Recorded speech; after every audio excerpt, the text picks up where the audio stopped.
spotlight, the state races to watch as we edge closer to the primary and chasing political porn. Your vote counts now with Scott Mitchell. Well, we are going to sit back tonight at 10 o'clock. Colby Schwartz, Representative Schwartz, good to have you in here today. Thank you for having me. We're going to sit back tonight and watch the Impact team, Oklahoma Impact team here at News 9, work on this conference committee debacle that happened at the end of the session, which we've been talking about for 5 years. We've been talking about that.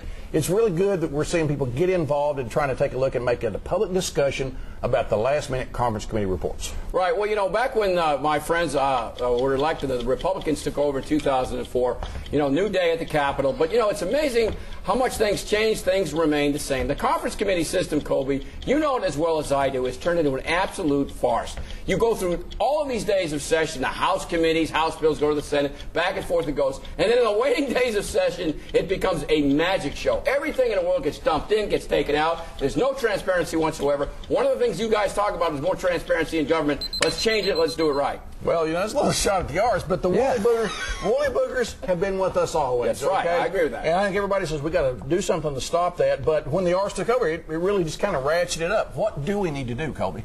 Well, first of all, I don't really think it ratcheted up when the Republicans took control of the House and the Senate. I think we've become more aware of the issue. We've made tremendous changes with technology. We don't have, you know, the Democrats for 100 years were dropping bills hot off the press and still on the desk and voting on it 2 minutes later. Thankfully, we're not in those dark days anymore. More needs to be done. Changes need to be made. No, it's actually better. I don't think so, Colby. I think you know it is. Well, you can have, you know, we need to do a whole show sometime talk about this, and Colby and I will debate it because Colby, it's a tragedy what's going on. I'm going to tell you which parties share the blame. Okay. Now, they're in charge now, not us. Yeah, well, y'all are there. All right, let's move to next one, because that was going to be a long discussion. We'll look forward to that at 10 o'clock tonight. Any of these races, we're getting really close to the primary date, the 27th of July. Any races that you think are, well, this one was expected to be really rough, or a couple that are not on the radar screen for the general public? You know, I think we all think about the governor's race. We think about, you know, congressional races, and those are going to be very contentious, but there are some out there. I think on the Republican side, you have a primary for state treasurer with Ken Miller, one of our colleagues, I think is probably in the driver's seat there. And especially on the Republican side, you have the Attorney General's race. I think a couple of weeks ago at the Republican State Committee meeting, of all the races, if you ask Republicans what's going to be your toughest primary decision, they said the AG's race. And it's going to be tough, and there is the race for the Democratic nomination for governor.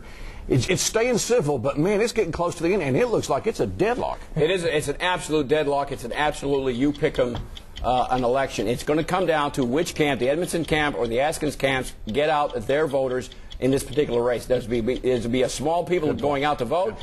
It may come down to a few thousand votes. The other race, there's two other races. Attorney General for the Republican side between Scott Pruitt and young Leonard is running. That's going to be a real tight race. And the 5th District congressional race on the Republican side is probably going to come down to a runoff. There are so many people running in there. Things are going to get real heated there. So those three races are probably the top three. Big event today where all of them are there. There's tough Democrat race there. There's two independents all the way to November, and a Donnybrook. Watch for a Donnybrook on the Republican side of that race. Hey, immigration back in the news. The federal government, who's not enforcing sealing the borders, is going to go to court. Now, they've gone to court to stop the Arizona law, which sent the bad guys out of Oklahoma. This thing is just so bizarre, Richard. I can't tell who's in charge, the inmates or the bosses. Okay, you know, here we go.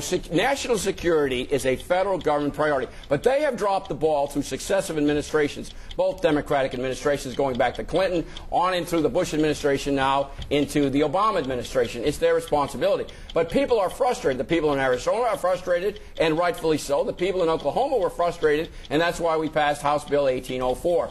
But the injunction is a proper action only if the Congress and the President will come down and enforce the law federally. The two laws are very similar, but in the finality here, this is a federal issue, should be dealt with at the federal level. Man, going out there and going after Arizona by the federal government, when they're not doing their job, it just seems to me like, what's going on with that? Well, I mean, once again, the federal government and Representative Morissette was right on track. I mean, they dropped the ball. They've done it for year after year after year, after presidency after presidency. They're suing Arizona over Arizona's intent to enforce, it hadn't even gone into effect, but Arizona's intent to enforce federal law. I mean, how absurd is it? I mean, the irony is just comical. It's absurd. It's absurd. So, you know, if you and I, if either one of us gets stopped today for a minor traffic violation, the first thing we're going to be asked for is official documentation. It's called a driver's license. It's not the same thing as papers, but it tells you who we are and who we are not. And I think when it comes right down to it, that's a logical argument. One other thing real quick. DHS, the lawsuit up in Tulsa, the class action is coming down the pipe. It's going very slow. And, folks, I will tell you that I think DHS is slowing the ball down on that. We need to talk about that one. The last one. You guys want to know a secret? I Here we cannot go. believe. Listen, A secret in politics. Yeah. More rumor mongering. More, I call it political porn. People are out there working on these issues that nobody cares about, but it's very, very seamy. And they're ever at mainstream journalists, bloggers, and whatnot. And so many issues we're not hearing about because they're chasing all of this filth. Colby, what is in the atmosphere that makes people want to chase all of these seamy rumors that most people think are not true, but they don't matter in politics? You know, frankly, I think they've always kind of been there. But years ago, they just didn't travel as fast. Now with the blog, now with the internet, you can get word out there much quicker, and unfortunately, it can be false words at the same time. We're in the American Idol generation, and so, I mean, I think that lends to a lot of it. What's in the water? Well, nothing's in the water. Star Magazine, People Magazine. Exactly. People like looking into the private lives of public people. That's the reality. Human nature is not going to change, and unfortunately, in the political season, this unfortunately happens. They talk about that instead of policy matters. Oh, man. Don't drink that soup because you don't know what's in it. Okay, back.